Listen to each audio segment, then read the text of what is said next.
My name is Alex, aka Wi-Fi Gospel. I'll be moderating the debate tonight. I will be debating, does God exist? On the affirmative side, we have Joel Settecase from the Think Institute, and you can find out more at thethink.institute. And TJump over on the negative side from the TJump YouTube channel. That's youtube.com/TJump.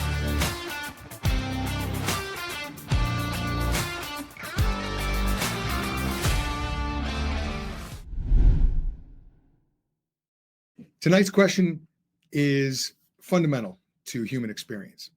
It's about the triune God of the Bible. The question tonight is not whether a God exists, but the true God who gives meaning to all of reality. And so every point made by either side tonight will rely on the God that my opponent denies.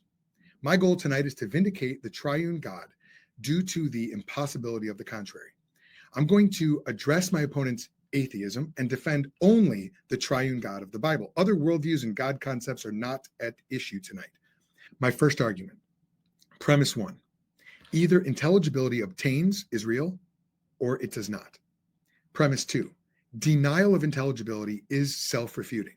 To deny it, you have to affirm it. You have to make a claim that you intend to be intelligible while denying intelligibility. This is self-refuting, and therefore intelligibility obtains.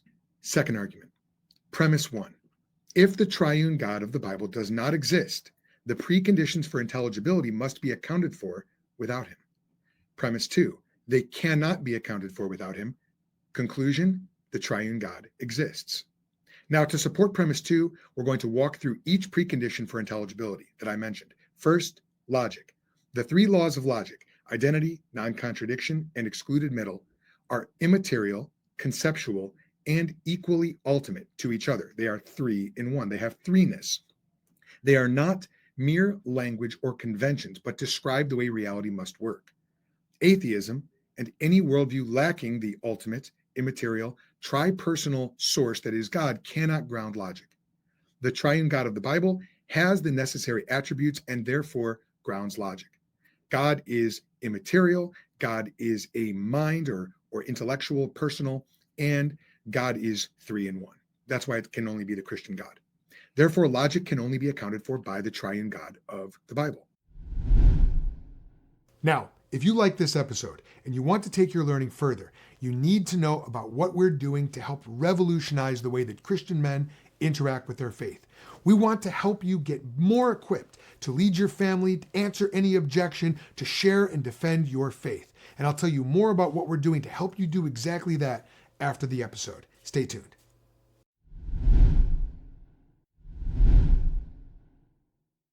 So Joel's position is that the impossibility of the contrary, which means that if God doesn't exist, it is impossible to have intelligibility. So in order to prove that wrong, all you have to do is provide one logically possible alternative that can account for intelligibility. And if you can do that, it disproves all of Joel's argument. So all I have to do is provide one logically possible alternative to Joel's argument that can account for intelligibility. One is just naturalism. Naturalism on its own accounts for intelligibility just fine via evolution. You don't need absolute certainty for knowledge. You just need probabilities. And to account for intelligibility, all you need is a logically possible, which means can be imagined with no logical contradiction. It doesn't need to be true. You don't need evidence for it. It may not be the case. It may just be any logically possible. It means just imagined alternative that can account for intelligibility, and then Joel's worldview is proven false. The entire approach Joel is using is fundamentally flawed because of basic facts in philosophy we know about epistemology, namely the problem of underdetermination. All hypotheses start as imaginary. It's a thing in your imagination of whatever you think is true, whether it's God or physics or gravity or particles. Everything starts as a figment of your imagination. And what you need to do is go beyond that and show that whatever you think is true in your imagination, we have a reason to believe it's true in the world beyond your imagination. And philosophical arguments do not provide that. Thinking I can imagine convenient explanations as to why this thing exists. We just don't care. That's why science just doesn't care what arguments you provide. It's irrelevant. What we need is novel, testable predictions, the ability to predict facts about the future we don't know yet. Age of the universe, sizes of particles, double helix, all of these different things about the universe that were discovered by scientists who could predict them based on evidence of the physical world. Tom, this debate is not over presuppositionalism. It's about God's existence. Have you given an argument against God's existence? I gave an epistemological argument. So my argument against God's existence, or the belief in God's existence, is that in order to show that God does exist, have positive evidence that God exists, you need to show that you can differentiate imagination from reality. Because if you can't, then the argument that God does exist, or the conclusion God does exist, is no more rational than the conclusion God does not exist, or the infinitely many alternatives. That's why I brought up the problem of underdetermination. So to be reasonable to believe God exists, as opposed to believe God does not exist, you would need evidence that God does exist. You say that the idea, or quote, "I think, therefore I am," grounds knowledge. How does your private awareness make sense of shared logic, mathematics, and science? Well, none of that is entailed in knowledge. So I don't know why you mentioned any of that. So knowledge is just a justified true belief. So cogito, I think, therefore I am, is an example of a justified true belief. When you say that the impossibility of the contrary proves God, do you admit that that means that if you can come up with a logical possible alternative, your worldview is fraud, fails? Coming up with a logical possible alternative would, to say that would be to concede that it is not logically impossible. So it's a non-starter, as they say. It's not possible. So your argument was that God is true because of the impossibility of the contrary. Tom, what is your ultimate foundation for knowledge, and why is it not arbitrary? My ultimate foundation for knowledge. Knowledge is a justified true belief. So the foundation for knowledge is that I have justified true beliefs. How do you know you have justified true beliefs? Arbitrary means based on no principles or reasoning. So if I have a reason, it's not arbitrary. What is your reason? That I have knowledge. I have justified true belief. How do you know you have knowledge? Because I believe I exist and I can't be wrong. Does saying we've already talked about the cogito. I think I've already made that point. I've already deconstructed your point, but you can assume that. I'm going to ignore that because that's silly. In one previous debate, you say that your argument for moral reasoning is the weakest one that you have, that it's just an intuitive leap. What makes you think that your intuition is a reliable, truth-seeking faculty? It wouldn't be. That's not the point of intuition. You said that your argument for moral reasoning is the weakest one you have, that it is just an intuitive leap. I take that to mean that you're using the faculty of intuition. What makes you think that your intuition is a reliable, truth-seeking faculty? I just answered that. Literally in the sentence you just read, it said that is the weakest argument because it's intuition. Intuition is not geared towards truth. Is it reliable? As I mentioned in my opening, everything starts as a hypothesis. Let's go with naturalism. So naturalism states all there is matter and energy. There's no God. What is the logical contradiction in naturalism explaining the intelligibility of the universe? What?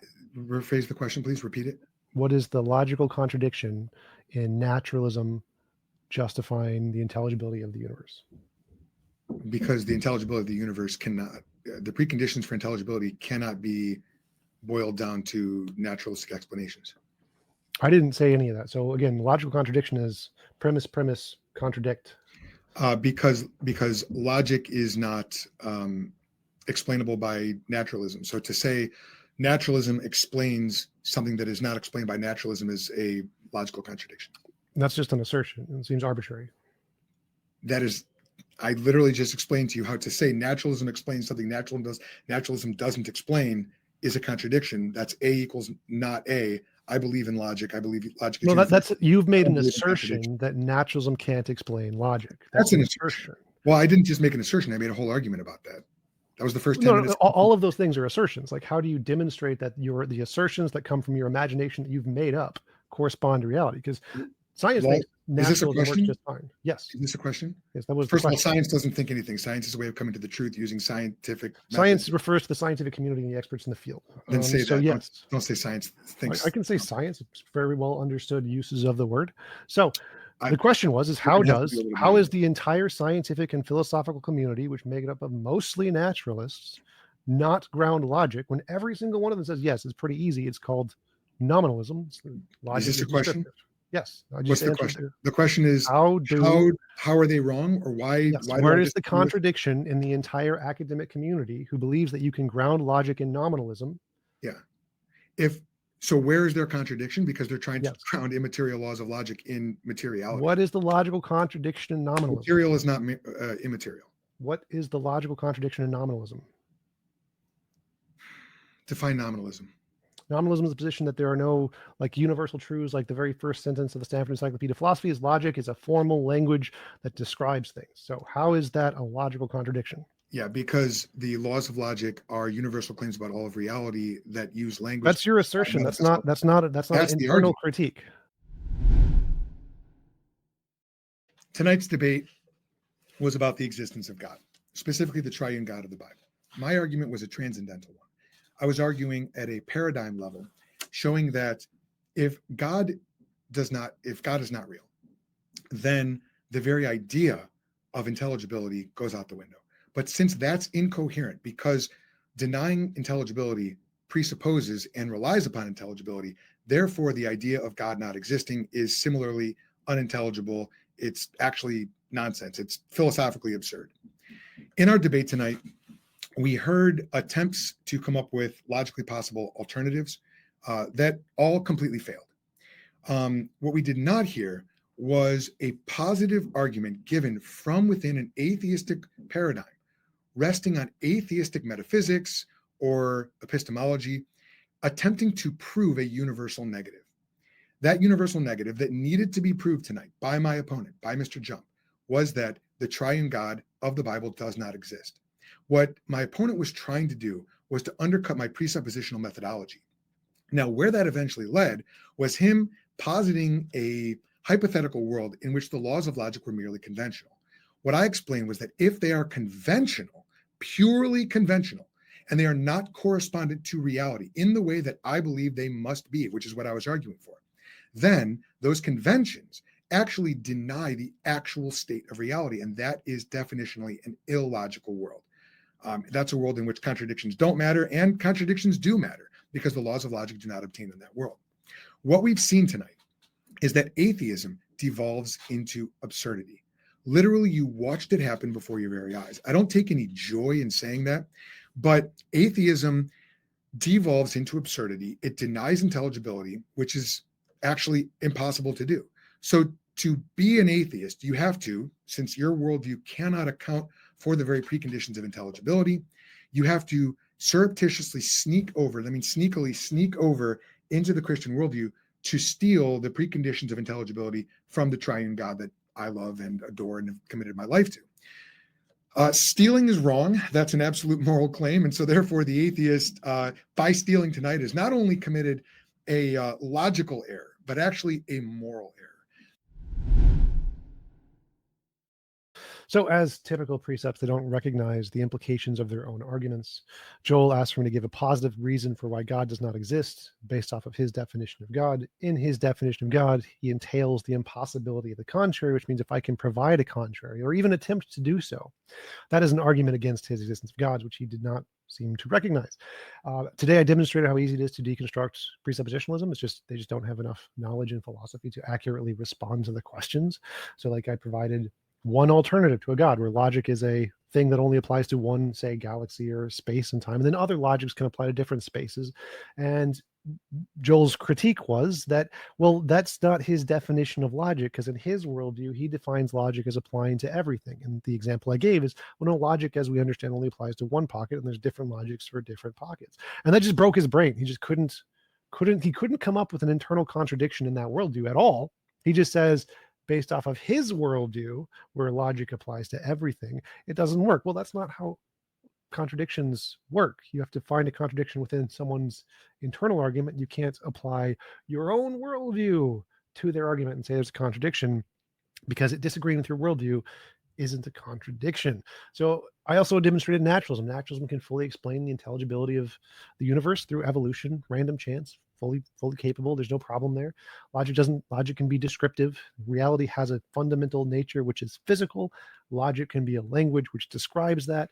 And when I asked for a contradiction of that worldview, he couldn't provide one. He just said, in a world that logic doesn't rule, essentially, it's an incoherent worldview, and that's just obviously false. If logic is just a language, it doesn't govern anything.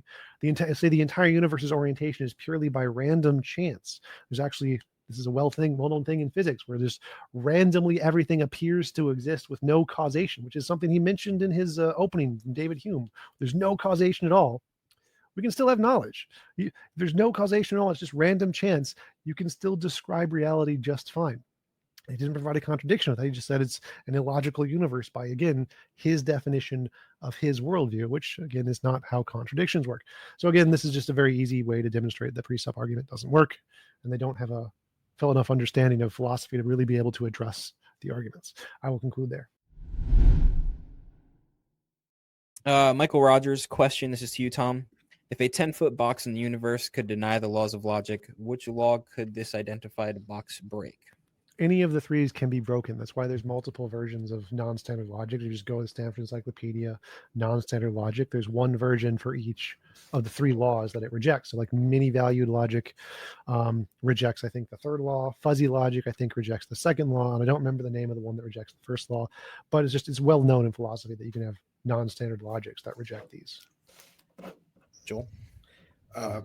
Fuzzy logic actually rejects the third law, but the alternative forms of logic presuppose the existence and the normativity of the three classical laws of logic.